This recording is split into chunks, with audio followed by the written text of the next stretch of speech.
வணக்கம். தீபம் தொலைக்காட்சியின் இரவு நேர பிரதான செய்திகள். முதலில் தலைப்புச் செய்திகள்.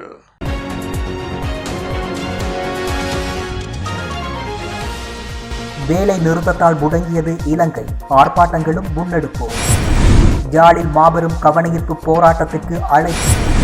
மத்திய வங்கியின் பிரதி ஆளுநர் ஓய்வு அறிவிப்பு, வங்கி ஊழியர்கள் அதிருப்தி. பாராளுமன்றத்தில் பல மாற்றங்கள் சாத்தியம், அமரவீர தெரிவிப்பு. இலங்கையின் முக்கிய பரீட்சைகளுக்கான திகதிகள் அறிவிப்பு. ரஷ்யா மற்றும் உக்ரைனிய சுற்றுலா பயணிகளுக்கான விசா காலம் நீடிப்பு. குமார வெல்கம சபாநாயகருக்கு கடிதம், நெருக்கடியிலிருந்து காப்பாற்ற விளக்கம். நாமலுக்கு எதிரான 30 பில்லியன் ரூபாய் பண மோசடி வழக்கின் விசாரணைகள் ஒத்திவைப்பு. 11 கட்சிகளின் தலைவர்களை தனித்தனியாக சந்திக்கிறார் ஜனாதிபதி. இனி விரிவான செய்திகள் தொடர்கின்றன. உள்ளூர் செய்திகள்.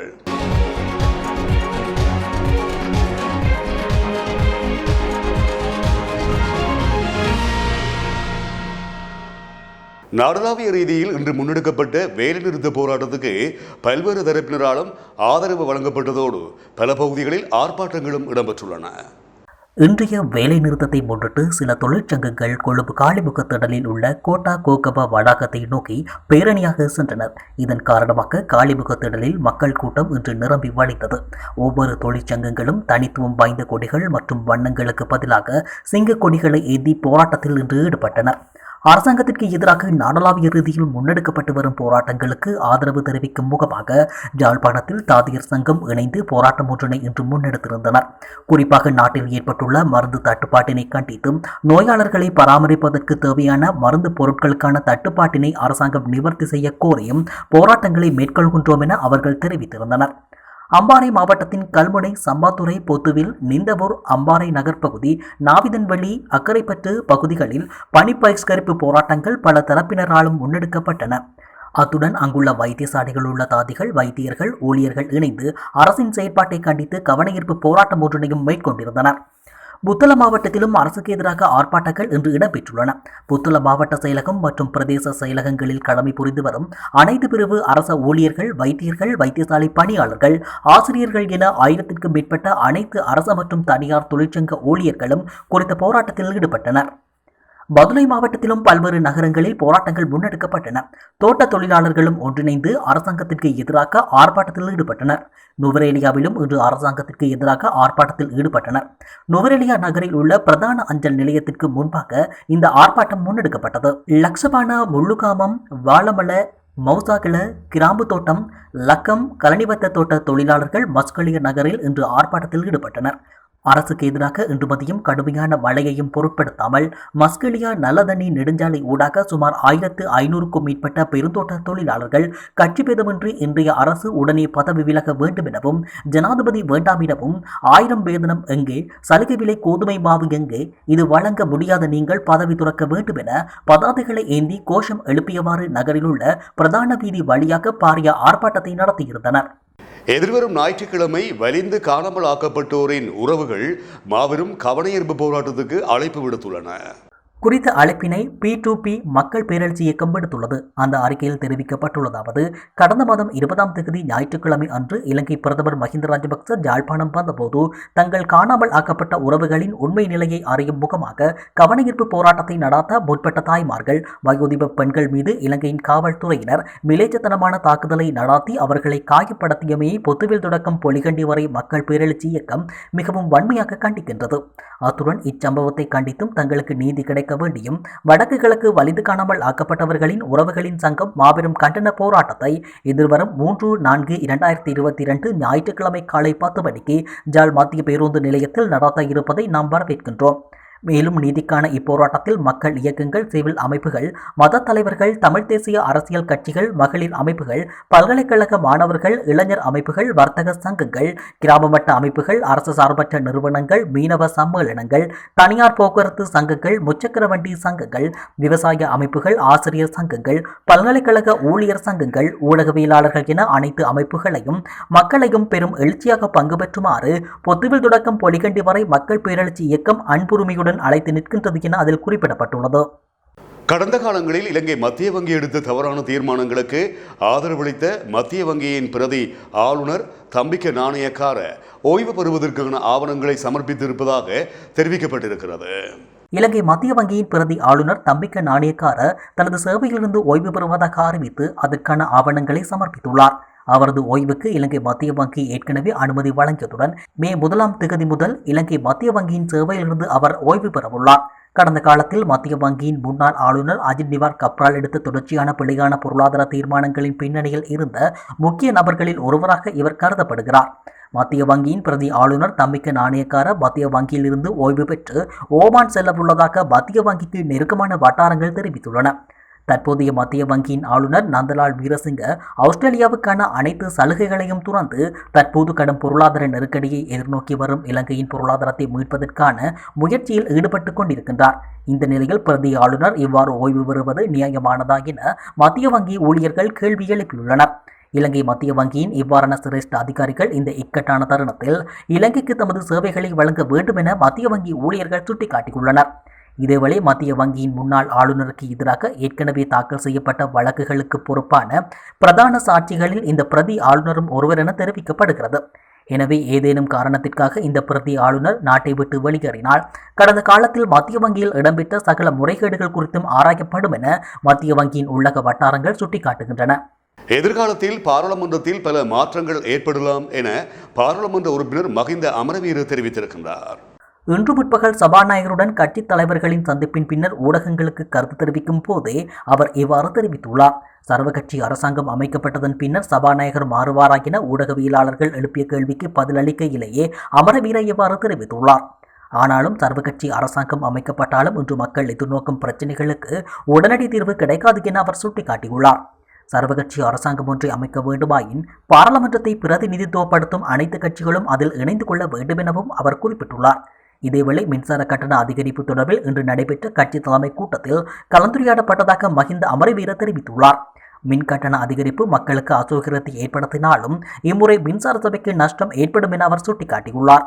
இதேவேளை இன்று 11 கட்சிகள் கொண்ட நாடாளுமன்ற குழுவின் விசேட கூட்டம் நடைபெறவுள்ளதாகவும் ஜனாதிபதியுடன் நாளை நடைபெறவுள்ள கலந்துரையாடலில் பங்கேற்பதா இல்லையா என்பது தொடர்பில் அந்த கூட்டத்தில் தீர்மானிக்கப்படும் எனவும் மஹிந்த அமரவீர தெரிவித்திருந்தார். 2022ஆம் ஆண்டுக்கான கல்வி பொதுத்தராதர சாதாரண தரம், உயர்தரம் மற்றும் தரம் 5 புலமை பரிசில் பரீட்சைகளுக்கான திகதிகளை பரீட்சை திணைக்களம் இன்று அறிவித்திருக்கிறது. குறித்த விடயம் தொடர்பாக ஊடகங்களுக்கு கருத்து தெரிவித்த பரீட்சை திணைக்கள ஆணையாளர் நாயகம் 2022 காப்போத்தா சாதனதர பரீட்சை மே 23 முதல் ஜூன் 1 வரை 9 நாட்களுக்கு நடைபெறும் என்றும் தரம் 5 புலமை பரிசில் பரீட்சை அக்டோபர் 6 நடைபெறும் எனவும் தெரிவித்துள்ளார். அனைத்து தேர்வுத்தாள்களும் மே 21 அனைத்து மாகாண கல்வி ஒருங்கிணைப்பு மற்றும் பிராந்திய கூட்டு மையங்களுக்கு வழங்கப்படும். 542 ஒருங்கிணைப்பு நிலையங்களின் கீழ் இயங்கும் 3842 பரீட்சை நிலையங்களில் 4,07,129 பாடசாலை பரீட்சார்த்திகள் மற்றும் 1,10,367 தனியார் பரீட்சார்த்திகள் என மொத்தம் 5,17,496 பரீட்சார்த்திகள் 2022 காப்போத்தா சாதனதர பரீட்சைக்கு தோற்றவுள்ளனர். பரீட்சைகளின் போது கடமையாற்றும் கண்காணிப்பாளர்கள் மற்றும் இதர பணியாளர்களுக்கான அனைத்து கொடுப்பனவுகளும் விரைவில் வழங்கப்படும் எனவும் மேற்படி அனைத்து ஏற்பாடுகளும் பரீட்சை திணைக்களத்தின் நிதி திணைக்களத்தில் மேற்கொள்ளப்படும் எனவும் அவர் தெரிவித்துள்ளார். 2022 ஏஎல் பரீட்சை அக்டோபர் 17 முதல் நவம்பர் 12 வரை நடைபெறவுள்ளதுடன் தரம் 5 புலமை பரிசில் பரீட்சை அக்டோபர் 6 நடைபெறவுள்ளது. பரீட்சைக்கான விண்ணப்பங்களை திணைக்களம் இதுவரையில் கோரவில்லை என ஆணையாளர் நாயகம் தெரிவித்துள்ளார். இலங்கைக்கு விஜயம் செய்யும் ரஷ்ய மற்றும் உக்ரைனிய சுற்றுலா பயணிகளுக்கான விசா காலம் இன்று முதல் மேலும் 1 மாதத்துக்கு இலவசமாக நீடிக்கப்பட்டுள்ளது. ரஷ்யாவுக்கும் உக்ரைனுக்கும் இடையே வளர்ந்து வரும் புவிசார் அரசியல் நெருக்கடியால் அந்த நாடுகளில் இருந்து வரும் சுற்றுலா பயணிகள் தங்கள் சொந்த நாடுகளுக்கு திரும்ப முடியாத நிலை ஏற்பட்டுள்ளது. அத்துடன் அந்த பகுதியில் விமானங்கள் இயக்கப்படாமல் இருக்க தடையும் விதிக்கப்பட்டுள்ளது. இதன் காரணமாகவே குறித்த சுற்றுலா பயணிகளின் விசா காலத்தை நீடிக்க இலங்கை குடிவரவு குடியகழ்வு திணைக்களம் இந்த நடவடிக்கைகளை மேற்கொண்டுள்ளது. அத்துடன் சுற்றுலா பயணிகள் தமது சொந்த நாடுகளுக்கு திரும்பும் போது எவ்வித இடையூறுமின்றி இலங்கை விமான நிலையத்திலிருந்து வெளியேறுவதற்கும் ஏற்பாடுகள் செய்யப்பட்டுள்ளன. ஐக்கிய மக்கள் சக்தியை பிரதிநிதித்துவப்படுத்தும் நாடாளுமன்ற உறுப்பினர் குமார வேல்கம சபாநாயகரிடம் இன்று கடிதம் ஒன்றை கையளித்துள்ளார். நம்பிக்கையில்லா பிரேரணை அல்லது இடைக்கால அரசாங்கம் தொடர்பான எந்தவொரு பிரேரணையிலும் கையொப்பமிடப் போவதில்லை என அவர் தெரிவித்துள்ளார். குறித்த எந்த யோசனைகளுக்கு ஆதரவாகவோ எதிராகவோ வாக்களிக்கப் போவதில்லை என குறித்த கடிதத்தில் அவர் குறிப்பிட்டுள்ளார். தற்போதைய ஜனாதிபதி அரசு தலைவராக இருக்கும் இறுதி தருணம் வரை அரசாங்கத்தின் எந்தவொரு செயற்பாடுகளுக்கும் ஆதரவளிக்க மாட்டார் எனவும் அவர் மேலும் தெரிவித்துள்ளார். குமார வெல்கமவின் சபாநாயகரிடம் கையளிக்கப்பட்ட கடிதத்தில் நாட்டையும் மக்களையும் நெருக்கடியிலிருந்து காப்பாற்றுவதற்கு பாராளுமன்றம் மேற்கொள்ள வேண்டிய 7 நடவடிக்கைகள் குறித்து விளக்கமளிக்கப்பட்டிருந்தது. முன்னாள் விளையாட்டுத்துறை அமைச்சர் நாமல் ராஜபக்ச உள்ளிட்ட 5 எதிரான பண மோசடி சட்டத்தின் கீழ் தொடரப்பட்ட வழக்கு கொழும்பு மேல் நீதிமன்றத்தால் ஒத்திவைக்கப்பட்டுள்ளது. குறித்த வழக்கை மேல் நீதிமன்ற நீதிபதி நவரத்ன மாரசிங்க எதிர்வரும் செப்டம்பர் மாதம் 14ஆம் தேதி விசாரணைக்கு எடுத்துக் கொள்வதாக அறிவித்துள்ளார். கோவர்ஸ் கார்ப்பரேட் சர்வீசஸ் லிமிடெட் மூலம் 30 பில்லியன் ரூபாய் பண மோசடியில் ஈடுபட்டதாக குற்றம் சாட்டப்பட்ட 6 பேருக்கு எதிராக சட்டமா அதிபர் குற்றப்பத்திரிகை தாக்கல் செய்திருந்தார். குற்றவியல் நடைமுறை சட்டத்தின் 241வது பிரிவின்படி இந்த வழக்கின் 2வது மற்றும் 6வது குற்றவாளிகள் ஆஜராகாத நிலையில் வழக்கு விசாரணையை தொடர உயர் நீதிமன்றம் அனுமதி வழங்கியது. நாமல் ராஜபக்ச, இந்திக கருணஜீவ, சுஜானி போகல்லாகம, இரேஷா சில்வா, நித்ய சொனானி, சமரநாயக்க மற்றும் கோவார்ஸ் கார்ப்பரேட் சர்வீஸ் லிமிடெட் ஆகிய நிறுவனங்களுக்கு எதிராக பண மோசடி தடுப்பு சட்டத்தின் கீழ் 11 பிரிவுகளில் சட்டமா அதிபர் குற்றப்பத்திரிகை தாக்கல் செய்திருந்தார்.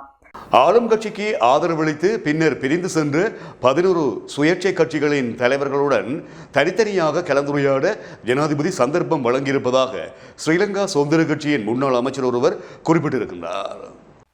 குறித்த சந்திப்பு நாளை காலை 10 மணிக்கு ஜனாதிபதி செயலகத்தில் நடைபெறவுள்ளதாக அவர் குறிப்பிட்டுள்ளார். இதன்படி நாளை ஜனாதிபதியினால் கூட்டப்படும் அனைத்து கட்சி தலைவர்களின் கூட்டத்தில் தமது குழு இணையாது எனவும் அவர் தெரிவித்துள்ளார். திருகோணமலை மாநகர முதல்வர்கள் மற்றும் ஏனைய சமய தலைவர்களின் கோரிக்கையை ஏற்றுக்கொண்ட ஜனாதிபதி அனைத்து கட்சி தலைவர்களை பாராளுமன்றத்தில் கூட்டி சர்வகட்சி அரசாங்கத்தை அமைப்பது தொடர்பில் ஆலோசிக்க தீர்மானித்தார். அது குறித்து விவாதம் நாளை நடைபெறவுள்ளது. எவ்வாறாயினும் குறித்த கலந்துரையாடலில் இணைவதா என்பது தொடர்பில் ஐக்கிய மக்கள் சக்தி இதுவரை இறுதி கருத்தை வெளியிடவில்லை. அனைத்து கட்சி அல்லது கூட்டணி அரசாங்கத்தை அமைப்பதற்கு ஜனாதிபதி மற்றும் பிரதமர் தலைமையிலான எந்தவொரு அரசாங்கத்திலும் இணைந்து கொள்ளப் போவதில்லை என மக்கள் விடுதலை முன்னணி முன்னர் தெரிவித்திருந்தது. படை போலீஸ் பிரிவுக்குட்பட்ட புதுக்காட்டு சந்தி பகுதியில் இடம்பெற்ற விபத்தில் ஒருவர் மரணமடைந்துள்ளார். குறித்த சம்பவமானது இன்று முற்பகல் இடம்பெற்றுள்ளது. புதுக்காட்டு சந்தையில் இருந்து மருதங்கேணி நோக்கி சென்ற மோட்டார் சைக்கிளை மருதங்கேணியில் இருந்து புதுக்காட்டு நோக்கி வந்து கொண்டிருந்த கப்ரக வாகனம் மோதியுள்ளது. இதில் உடுத்துறை வடக்கு தாளிகடியைச் சேர்ந்த நாகேந்திரன் ஜெகன் என்பவரை பலியாகியுள்ளார். இதன் காரணமாக குறித்த பகுதியில் சற்று நேரம் அமைதியின்மை ஏற்பட்டிருந்தது.